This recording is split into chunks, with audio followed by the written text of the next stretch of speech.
having faith is number one. And at the end of the day, if you're a non-believer that you don't believe in anything, you need to have faith in yourself, because the moment that we start having faith in ourselves, the sky is the limit. What's the number one secret to getting the most out of life? Number one secret is having faith. And what I mean by having faith is that if you don't have faith on a higher power, and to me, I believe in God, so I respect what everybody believes in, but to me, my faith is my God. So I have complete faith in God, and that's what has gotten me, to where I am today, to have all the material things that I have in my life, to have all the personal things that I have in my life, and the non-material things, which are the most important ones, meaning that I'm able to create these amazing, amazing experiences with my family, with my kids, with my wife. And that is the only thing I could ever leave behind. So having faith is number one. And at the end of the day, if you're a non-believer that you don't believe in anything, you need to have faith in yourself, because the moment that we start having faith in ourselves, the sky is the limit. Got it. So number one is having faith in God, a complete faith in God. Number two is having faith in yourself, believing that you can do and succeed and be successful. Is that a fair summary so far? That's exactly the same. And you know what? That one of the things is, and I always put this example is when I was in the Marine Corps. In the Marine Corps, they break you down so much into believing you're not worth it at all, and then from there they bring you up. And once you're in the title of a United States Marine, it's like you're like the hottest thing walking on earth, meaning that there's nobody that can take you down. You're invincible. So thinking of that way is, they make you have that faith in you where no matter what happens, no matter what people tell you, no matter what people think of you, pretty much it doesn't matter. All that matters is what you think of yourself, how you see yourself, how you look at yourself. And that's having strong faith in yourself. Excellent. I love that. Thank you for your service, by the way. And that is a great insight. They break you down and then they bring you back up, and they mold you to have a strong belief in yourself and your abilities.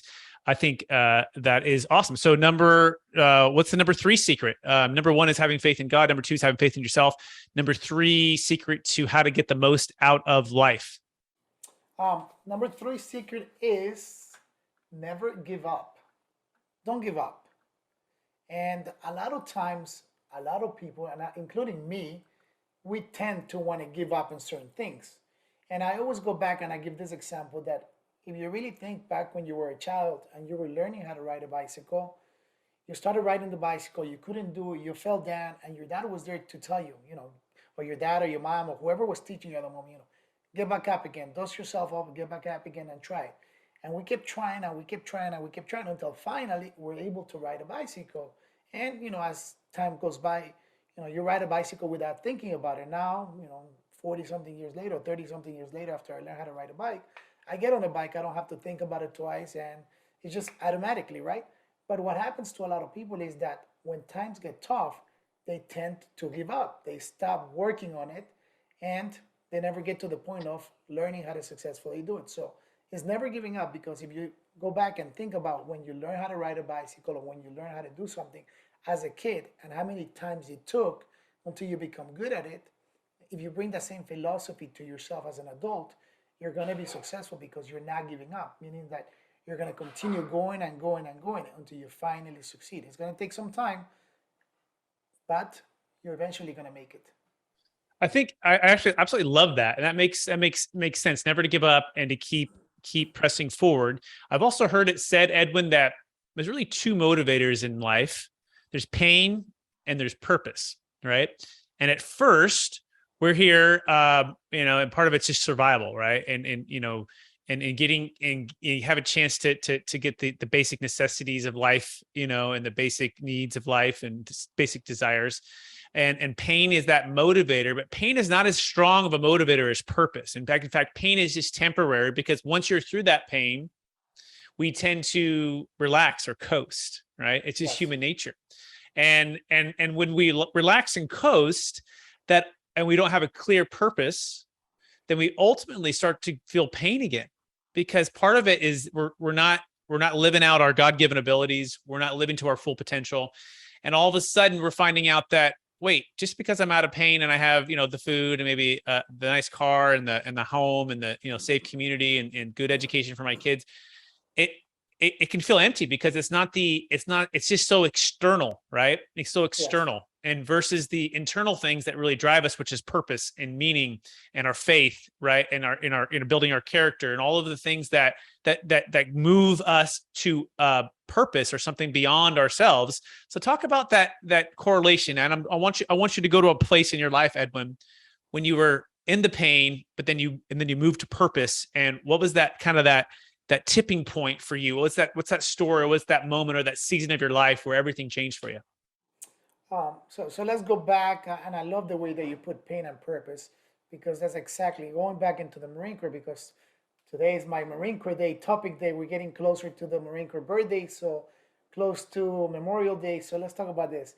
So while I was in the Marines, there's a saying, pain is weakness leaving the body. So when I first started in boot camp, I hated running and I didn't like running and I was overweight. And when I started running, it used to hurt so much. But again, when you start putting that mentality, pain is weakness, leaving the body, once you get over that weakness and once you surpass that weakness, then there's no longer pain. And then it becomes the purpose of having a healthy body, enjoying what you do and having that purpose of what, I need to continue doing this because this is what I like. So whatever you start doing that might be hard for you, we tend not to like. But then eventually, once we overcome that obstacle, we tend to love what we do, and that becomes purposeful. Meaning, for me to grow a business at the beginning, yes, it's a lot of hard work, it's a lot of headaches, it's figuring out how to put the systems in place, figuring out how to put the processes in place.